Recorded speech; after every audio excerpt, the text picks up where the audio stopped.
Thanks for tuning into this edition of Positively Montana. I'm Hallie Schwinnard. Each week we travel the state looking for stories and people that inspire, people helping others and doing good in our communities. Let's begin with Habitat for Humanity of Flathead Valley. It's boosted construction capacity thanks to a new pre-production facility at their Restore building in Kalispell. The new workflow helps them build more affordable homes for families in the Flathead Valley. We're looking to be able to build in the double digits per year because we realize that the need for affordable housing in the Flathead Valley continues to grow. Habitat for Humanity of Flathead Valley Executive Director Mary Beth Moran says the new pre-production facility at their Restore building is a game changer when it comes to pre-framing and preparing siding for future homes. For a house that we're breaking ground on in March, we've framed all the walls. And we'll be ready to just bring that trailer out and as soon as the concrete sets, be able to put those walls up. The pre-production facility allows Habitat staff and volunteers to build all year long without losing a day due to inclement weather. But most of all, we're not missing any build days. And so, those days are worth a lot of money, and we don't want to lose volunteers because they didn't get a chance to work when they thought they were going to work. Habitat for Humanity construction manager Garrett Robertson says the new facility allows the team to work on multiple projects at the same time. Really expand our operation so that we can go from building, 3 to 4 homes a year to maybe 10 plus homes a year within the next couple of years here.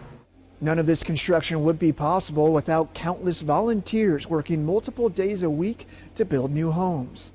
Guys and gals that have been showing up with us for some of them 2 or 3 years, some of them nearly 20 years, volunteering twice a week. And they really become our family a little bit, and they also become something that you can rely on. Volunteer Larry Schlofelt has helped build 19 homes over the last 7 years. He says there's no better feeling than seeing a new family move in. The first house, we had the dedication. Little guy, about 3 years old, grabbed me by the little finger, said, "Come here, Carpenter Larry, I want to show you where I'm going to sleep." And he laid down on the floor, carpeted floor, said, "I don't even need a bed." Just melts your heart. In Kalispell, Sean Wells, MTA News. From groceries to a tank of gas, affording common goods is seemingly more challenging these days. It's a fact that has some in the community struggling to make ends meet. But now one woman, Shepherd, is looking to help. A nature photographer is giving back, donating proceeds from her business to people in need. Jean Larson says a few dollars goes a long way. It can mean a gallon of gas to help somebody get to work or a pound of ground beef to help feed a family. Jean Larson is many things. A dog lover, a nature photographer, but most importantly, a giver who believes no act of kindness is too small. I've had so many experiences in my life where I've really seen the need. And it just breaks my heart that people are struggling. On Larson's A Closer Look photography website, there are currently 4 fundraisers going on, benefiting organizations like Habitat for Humanity and a local Shepherd church. I figured it would be a good pairing of the photographs plus being able to give back to people. But one mission in particular spoke to Larson, the I'll Actually Help Billings Facebook page, which is a private group for people needing temporary assistance. The founder of the group, Elizabeth Pincolini, wanted to create a safe and judgment-free zone to ask for assistance. We just wanted to make sure that, people weren't humiliated for being, for asking for help, and to actually maybe get a little assistance if they needed it. I just saw a lady that just needed a pound of ground beef because she had nothing to make her family for dinner. $20 for gas. Diapers for a child. When purchasing one of Jean's photos with the code Help Billings, 50% of the profits will be used for members of the Facebook group. Elizabeth says this small act of kindness will go a long way. Just letting people know that this is out there and that people need help, I think, is bringing attention to the group. And I think that alone is probably super valuable, and just, more resources for people who need them. Whether it's food, gas money, or help with medical prescriptions. Things that everybody else or a lot of people take for granted. It's something small but could mean the most for those in need. In Shepherd, Matt Carmack, MTN News. A new film highlights the Navy's USS Montana. MTN caught up with the film's producer for a behind-the-scenes look at Montana, Montana, Glory of the Seas. Here is this nuclear fast attack submarine, this incredible war weapon machine, and it's covered with murals of Glacier Park, and it has Charlie Russell paintings on the wall. And I thought, now this is something. Craig Worth is the producer and narrator of Montana, Montana, Glory of the Seas. He was contacted by the USS Montana Committee about the creation of the USS Montana that was christened in 2020. Worth got access to the submarine while it was in the shipbuilding area during its commissioning. You talk about sonar, they could pick up things like the sound of shrimp walking across the ocean floor. Now that's a heck of a microphone. The documentary also looks at the first USS Montana, which was a naval armored cruiser commissioned in 1908.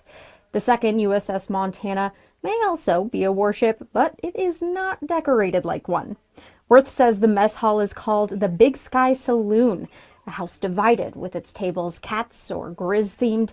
The ship's bell is made from Montana metals, and there is a peace pipe presented by indigenous Montanans at the front of the submarine.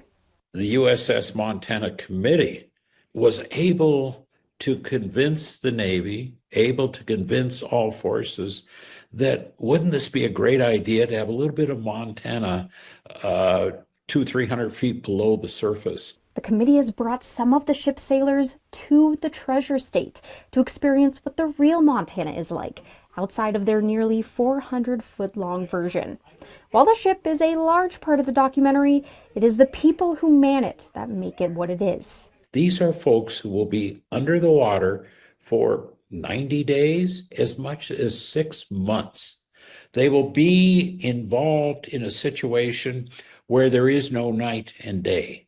The name USS Montana represents both a historical and modern take on naval power. The first battleship from a time of conventional warfare. The second embodies modern naval engineering and capabilities. Each represent the evolution of Navy strategy, technology, in response to changing military needs. It's not every day that you get to sit and talk with the grandson of one of America's greatest Army generals.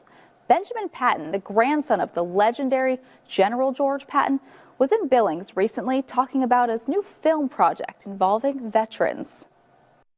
The project helps the veterans tell their stories and make films. It's therapeutic, and it brings their experiences to the civilians.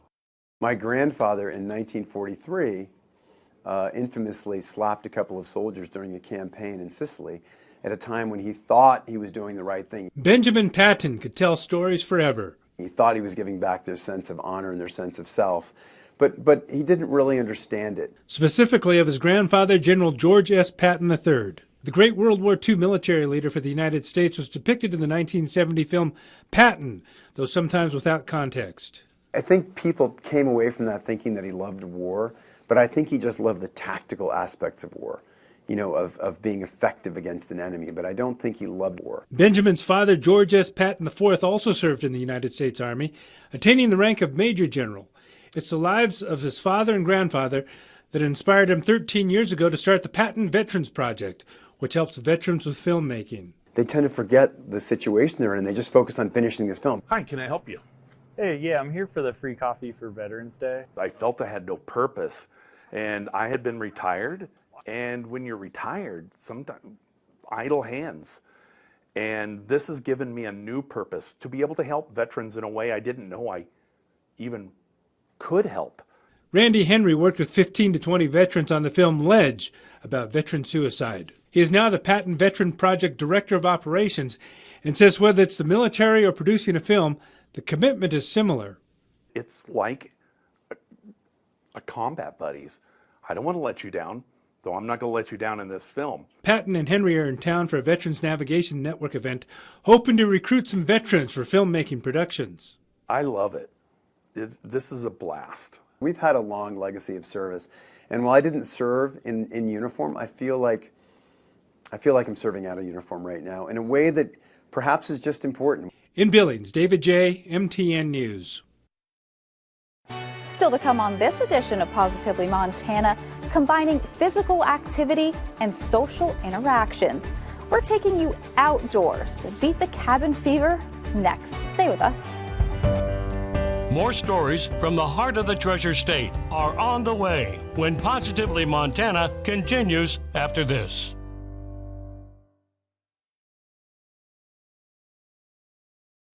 Welcome back to Positively Montana. Cabin fever is common this time of year.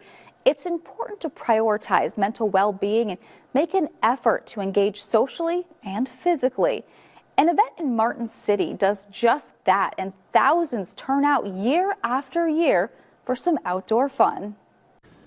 For over 4 decades, people have gathered in Martin City for Cabin Fever Days, home of the famous barstool races that begin at the top of that hill and end at the bottom if you're able to stay on. People lined up with their homemade bar stools and costumes to celebrate the 47th annual Cabin Fever Days. Every year, participants try to outdo themselves when it comes to creativity on their sleds. And Bad Rock Council President Ben Schaefer says that makes the work to put this event together worth it. Well, after 47 years, I feel like tradition makes a lot of that. You know, people know what to expect, and everyone wants to raise the bar a little bit every year. As far as what makes it happen, it's my team of volunteers. You know, there's maybe 10 of us that are somehow pulling this all off. And we work for 6 months planning and getting it all ready. And that tradition is celebrated perfectly by Duffy Clark, one of the oldest participants on the hill. At 73 years old, Clark says this is one of the things in the world that keeps him young. At my age, and to be able to do still stuff like this, it's amazing. You know what I mean? So it just puts a lot of it.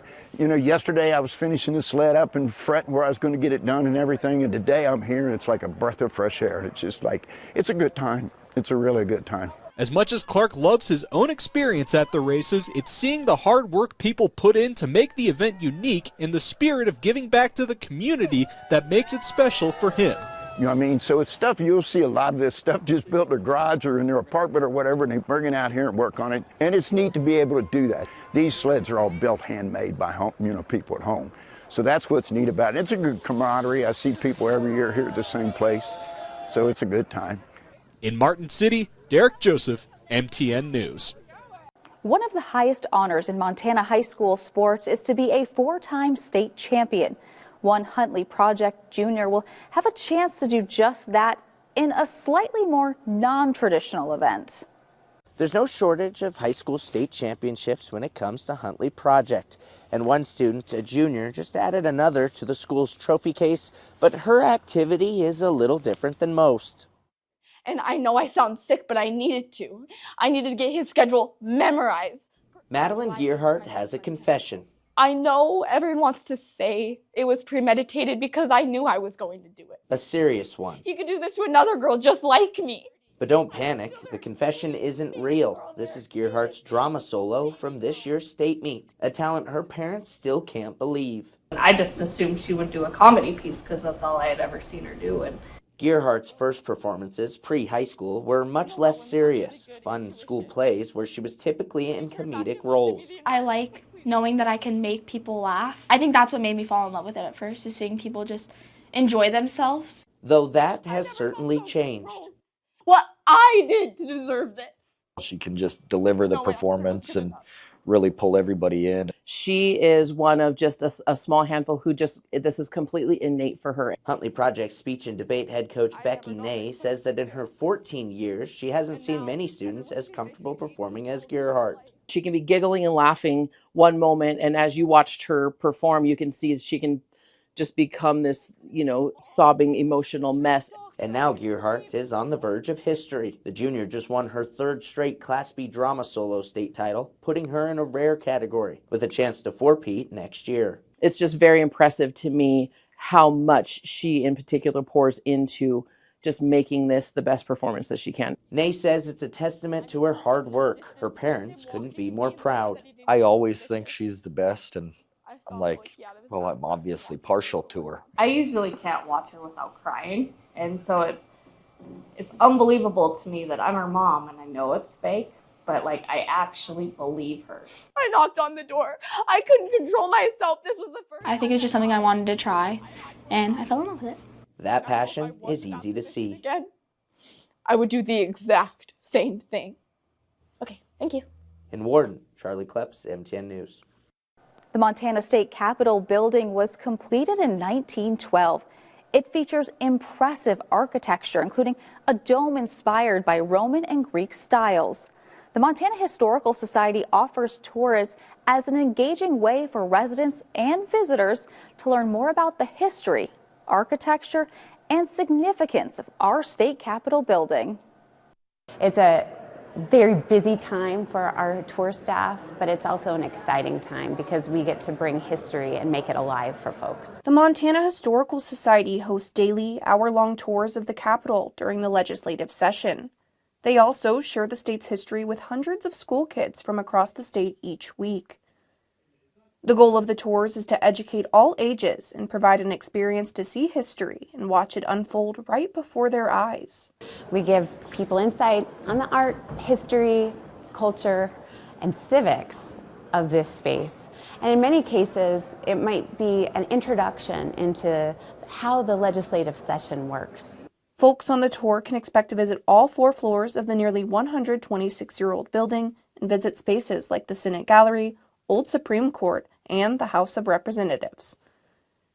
One of the most popular stops on the tour is the Charlie Russell painting Lewis and Clark Meet the Salish at Ross's Hole, and is an example of why the tours are given. And this painting, in so many ways, it's our Montana heritage. It connects the past to the present, and it often, I find, the best discussions that come from looking at that painting. In 1901, the Capitol was dedicated as the heart of Montana and is something that the Historical Society hopes everyone can experience. Having this space in Helena gives our folks an opportunity to learn more about our Montana heritage and also allows them to actively participate in day-to-day governing of the state. And if you want an inside look of the Montana State Capitol, tours are available Monday through Friday at both 9 a.m. and 3 p.m. Reporting in Helena, I'm Madeline Heath, MTN News. Still to come on this edition of Positively Montana, it's common in many Native American cultures to honor their elders. Hear how one is honoring his grandmother when we come back.